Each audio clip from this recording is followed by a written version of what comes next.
What's up, you guys? Today we're going to be talking about a game that might go down as one of the not just greatest in North Carolina football history, but in college football history. Holy crap, an amazing game, just absolutely insane. North Carolina getting the win 47 to 45 in double overtime where the main it came down to defenses, all right? And honestly, if I'm looking at the box score, let's look at the box score here, okay? Because the one thing I was thinking about coming into the game was, will North Carolina be able to stop the run? Which they didn't really necessarily stop it because they got a lot of yards, but we didn't let them get, a 195. It's better than 600, which was what I was honestly expecting. But yeah, we let them try to beat us with the pass game, and they almost did. Their backup quarterback Grayson Loftus had a great game, dude. I mean, like he definitely played himself into a transfer portal destination in Power 5. Like he played out of his mind today. And Jordan Waters and Jordan Moore both having some great games as well. But at the end of the day, Drake May, the Heisman candidate, number one overall pick, whatever you want to call him, had an amazing year. I mean, just amazing game, amazing year, everything. With the help of Tez Walker, who had 162 yards, just absolutely insane. But yeah, in overtime, just man. So I'm gonna start with the fourth quarter, okay? Because that's when it really got interesting. Because it wasn't really that much happening. It was like, what was the score? It was 13-14. Wait, no, I missed something. Hold on. It was 19-14 going into the fourth quarter. Okay, and just crazy stuff happened. Duke scores with about 8 minutes left in the game, and then they onside kick it. So now they're down by. So now they're up by about. I don't know how much it was up by, but they were up by a few, and then they come down and score again off of the drive. So now they're up by. I think it was like 3 with. Wait, no, they were up by 4 because I went for 2 by and got it. Up by 4 with about 2 minutes left, or 3 minutes left. Drake May marches on the field, scores with under a minute left, or around a minute left, minute 30, minute 40, somewhere around there. Scores, all right? Wins the game, is what we're all thinking, all right? 130, 140, whatever. Duke has all 3 timeouts. The defense has been subpar, but we think we can hold them, all right? Whatever. And then Duke has a great drive down the field and a very questionable call by the defense. 4th and 7 on the 20-ish. Loftus drops back. Looking, and we rushed about 6 or 7. It was cover 0. It was cover 0 man. Throws a deep one throws a deep ball over the heads of the DBs for a touchdown. So they take the lead with with about exactly 40 seconds to go. Drake May marches down the field, 3-point game. Marches down the field, gets a field goal to go to overtime. First overtime, they trade field goals. Second overtime, North Carolina starts with second overtime. They get a touchdown and then a 2-point conversion, which was both were phenomenal plays by Drake May. And then Duke scores relatively easy because our defense sucks. And then Loftus on the 2-point conversion, throwing to the back of the end zone. Receiver, I don't know if it was a drop or it's a bad throw. I don't know what happened. Either way, incomplete. Tar Heels win, keeping the victory bell. Absolutely insane game. Let's get into the stats. All right, we'll start with Duke and Grayson Loftus. 16 for 28, 189, 3 touchdowns. Porter Wilson had 1 throw for 11 yards. One thing I want to say about this is a lot of people are like, I feel like I'm going to hear a lot of Duke fans be like, oh, if Riley Leonard was in this game, it would have been different. Look at that stat line. 3 touchdowns, 189. Leonard would not have affected much, okay? Because I promise you, no one thought he was going to throw it, and I promise you, any time that they throw it, we thought it was a good thing, but that guy dotted us up. All right? Rushing, Jordan Waters, 20 for 113, 2 touchdowns. Jalen Coleman, 12 for 47. Jaquez Moore, 2 for 10. Grayson Loftus, 6 for 8. And then Jordan Moore, 3 for 1. Receiving, Jordan Moore, 6 for 88. That kid had a day with 3 touchdowns.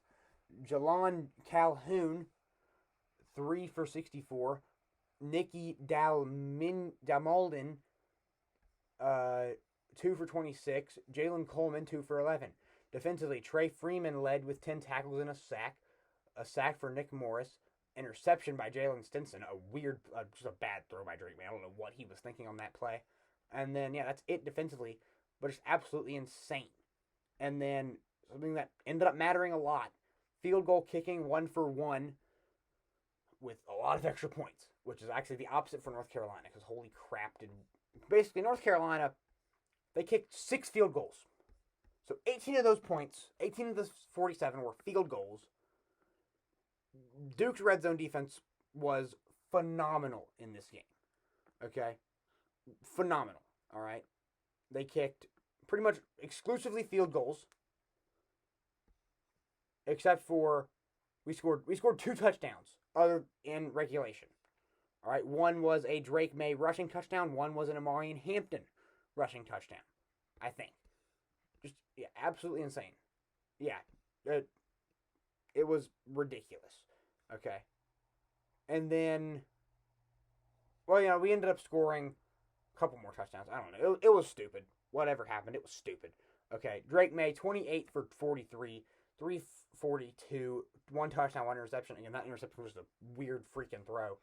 And then, Amarian Hampton, 31 for 169, 1 touchdown. The running game, which we've usually been just a run it down your throat type of team, we could not do that against Duke. They did that great. So we got a lot of outside runs to the boundaries, stuff like that, and it worked a little bit, but they definitely started to shut down the run towards the end of the game. Drake May, 12 for 22. British Brooks, 1 for 4. Receiving, Tez Walker had a day. 7 for 162. Almost all of those yards are on exclusively just go routes, where Drake May would throw it up, a 50-50 ball, and Tez would come down with it. One route was like a little drag route across the middle where he got 8 yards or 7 yards. Anyways, phenomenal play. No touchdowns for Tez Walker, but man, was he helpful. And then Bryson Nesbitt, 7 for 68, 1 touchdown. That touchdown being the touchdown that got us to lead in the fourth quarter. Just stupid. It was PI on the defensive guy being hugged, comes down with it. Just stupid play. Absolutely insane, and you love to see it. Amarian Hampton, 8 for 47. J.J. Jones, 2 for 37. Tyshawn Chapman, 1 for 10. Nate McCollum, 2 for 9. John Copenhaver, 1 for 9. Then Don Chapman led with 6 tackles. With 6 tackles and a sack. Miles Murphy had a sack. Half a sack for Javari Ritzy. And then Kamen Rucker had a half sack as well. So, I mean, just a crazy game. And then, again, what ended up mattering a lot was Noah Burnett going 6 for 6, scoring 21 of our 47. 21 points of our 47. Just, I'm blown away. Just like, because, again, 3 touchdowns, 6 field goals. That's what that got us. And then a 2-point conversion. So, this is a whole team effort. Okay, defense, they need to step it up a little bit more against Clemson. That will not work against Clemson, I promise you that. But yeah, just a great team win. Exactly what you want to see out of your guys in that spot. I'm insanely happy for this win. Keeping the victory bell in Chapel Hill. Get to go to Clemson for a possible shot at the ACC championship game. Let's look at the odds for that real quick, because Louisville has to lose. That's basically what it is. Louisville has to lose to somebody. I believe it's Miami. Yes, Louisville plays Miami at probably around the same time. Which I am very, very excited for that one. Because basically it comes down to, all right, Clemson's going to be a tough game. All right, I don't think anybody is saying otherwise. It's going to be a tough game. But Louisville, Miami's not no easy game.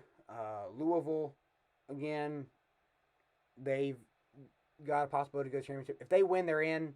There's nothing we can do about it. If they lose, we're in. I'm pretty sure. But yes, with the loss to Georgia Tech, we are now in third. With the loss to Duke, we are now in third. Florida State's clinched it. They're in, no matter what. Louisville's in second. They have one loss. It was to Pittsburgh, who we beat. And so if they lose to Miami, who, again, we also beat, we're in because of that. Just insane. An insane week of football, too, man. A lot of ranked matchups that you expected to be close that were not close. And, yeah, so we haven't really had a college football recap in a while. This week's going to have to be a college football week recap type of thing because, holy crap, a lot of games. ACC specifically, Virginia and Louisville was a close one. Yeah, Michigan and Penn State, that was also a kind of close one. And then there were blowouts. Tennessee, Missouri winning 36-7, and then you've got Georgia beating the crap out of Mississippi, who, again, they've got to be number one at this point. I don't see how they're not number one in the college football polls. Absolutely insane week. We'll probably do a recap tomorrow. Absolutely stupid. Thank you all for watching. I'll see you guys next time. Peace out.